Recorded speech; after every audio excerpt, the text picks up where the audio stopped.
Today we're starting a new unit on transformations. The first transformation we're going to discuss is translations. So we have two learning targets for this lesson. One, I can write a rule to describe the translation of an image. And two, I can translate an image into a given rule. So when looking at the transformations, there's four types of transformations we'll discuss. The first one's the translation, which is today's lesson, which is a slide. Then when we look at the reflections, that would be like taking an image and doing a flip. Then we'll have rotations, which is taking an image and turning the image. And then lastly, dilation, which is to shrink or to grow the image. So when looking at translations, the first thing we need to notice is it will create two congruent polygons. So notice these shapes are the exact same size.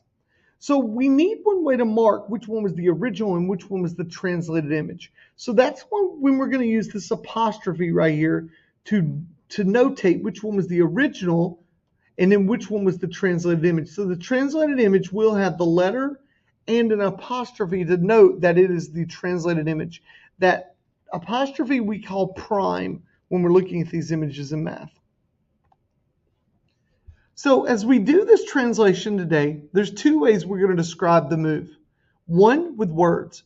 We're going to describe it how the image moves. So for example, the image moved 2 places left and 3 places down. We're going to just simply state what happened to the image. The second way we're going to do it is with the arrow notation. And we will be using this on tests, quizzes. This is how you're going to notate it. If the image is moved left or right, it changes the X value. And if you're moving to the right, it's going to be positive. If you're moving to the left, it's going to leave a negative value or a minus. So same thing, if the image moves up or down, it changes the Y value. So again, we know or should be able to reason that moving up would give us a positive value, while moving down would give us a negative value. So looking at these two items, arrow notations, I want us to be able to describe what the rule is telling us to do. This is x plus 3, y minus 2. So again, the x moves the left or right. Because it's plus, it moves to the right. So we know this image is going to move to the right 3. And then it says y minus 2, meaning it's going to go down 2. And every point is going to move right 3, down 2. Look at the second example. X, comma, y minus 3. Well, the x didn't change. It stayed x. So no change on x. And that would be our horizontal. So no change horizontal. And then down 3. So every point in that image would just move down 3. So let's take a look at a problem. Today we're going to give you a specific shape. For example, we have trapezoid KLMN, and it gives us the vertices, K being at 1, 3. So let's go plot our points. 1, 1, 2, 3. So K, the first point would be here. And we do need to label our points. There's K. L is at 2, 7. 1, 2. Up 1, 2, 3, 4, 5, 6, 7. So this would be point L. M is at 7, 2. So 1, 2, 3, 4, 5, 6, 7 at 1, 2. So this is M.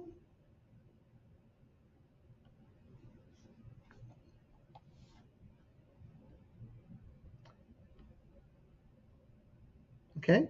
And then N is at 3, 1. 1, 2, 3, up 1.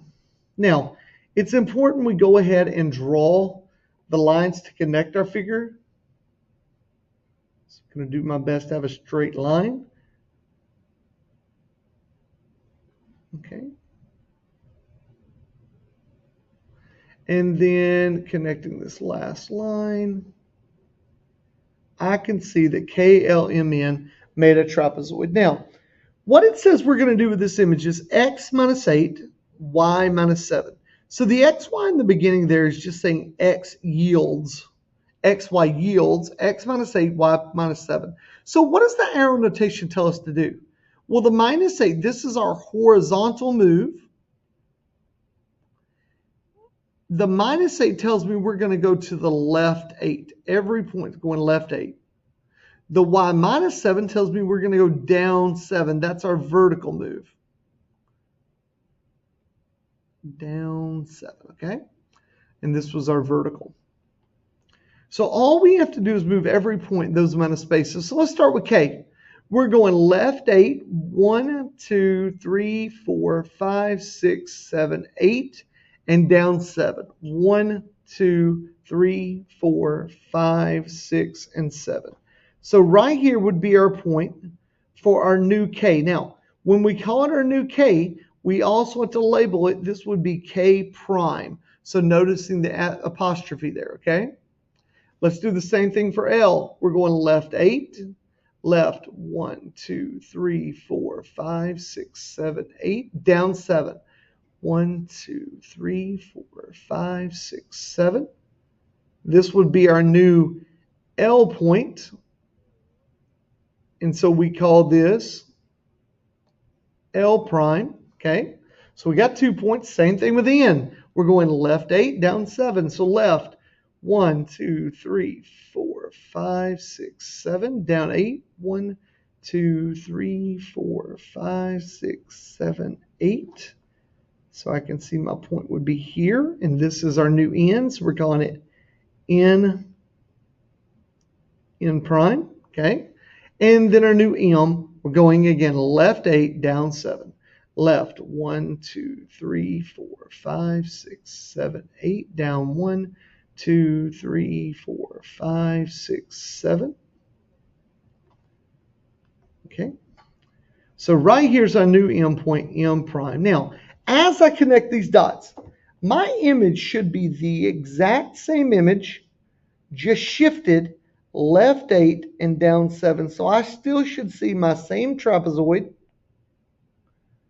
just shifted left 8 down 7. So I'm connecting the best possible, and I can see again, those images look the exact same, just shifted left 8 down 7. Now, it does want us to give the coordinates for those, so we can count our coordinates. 1, 2, 3, 4, 5, 6, 7, down 1, 2, 3, 4. So K was at -7, -4. And look, that adds up. If this original K was at 1, 3, if I take 8 away from 1, I get to -7. If I take 7 away from 3, I get to -4. So we can also check our points by doing the math. Let's do L. So L was at 2, 7. So if I take 2 and I subtract 8, 2 minus 8 would give me -6. If I take the 7 and subtract 7, it should be at 0. So L prime should be at -6, 0. Let's check.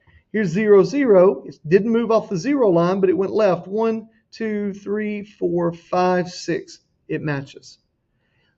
M, again, if we take 8 away from the x value, it gives me -1. If I take 7 away from the y value, it gives me -5. So M should be at -1, -5. Let's check and see if that's where we ended up. -1, -1, 2, 3, 4, 5. Perfect. And then N, we can check that one also. Again, down 8 and down 7 on our y. So 3 minus 8 would give me -5. 1 minus 7 gives me -6. So it should be at -5, -6. -1, 2, 3, 4, 5. Down 1, 2, 3, 4, 5, 6. So what I saw when I drew this, I noticed that this top didn't quite look like the other one. So that means I counted wrong as I did that.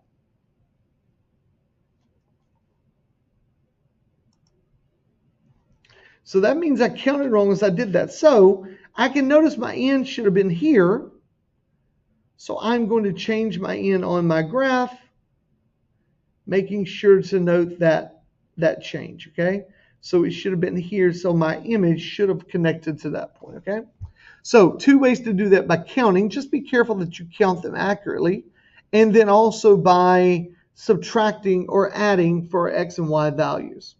Now, the next part is we want to be able to change or write a rule from the given images. So look at P. To get from P to P prime, and notice we always start with the original image. I'm going to go to the right 1, 2, 3, 4, 5, 6, 7, 8, 9 spaces. So I'm going to the right 9. Okay. I'm also going to go down 1, 2, 3 spaces. So I'm going down 3. Now, I'm not just going to assume I did that right for P. I'm going to check all of them. Okay. So let's check R. To the right, 1, 2, 3, 4, 5, 6, 7, 8, 9. That one works. Down 3, 1, 2, 3. There we go. Check Q, right 9, 1, 2, 3, 4, 5, 6, 7, 8, 9. Down 3, 1, 2, 3. So there's my images. So right 9, down 3. So my arrow notation, you're always going to start out with X, comma, Y. Then the arrow means yields. And then right 9 means we're going to do X plus 9. And down 3 means we're going to do Y minus 3. Okay? The key thing is that every point moves the exact same distance as we're doing these. Okay? All right.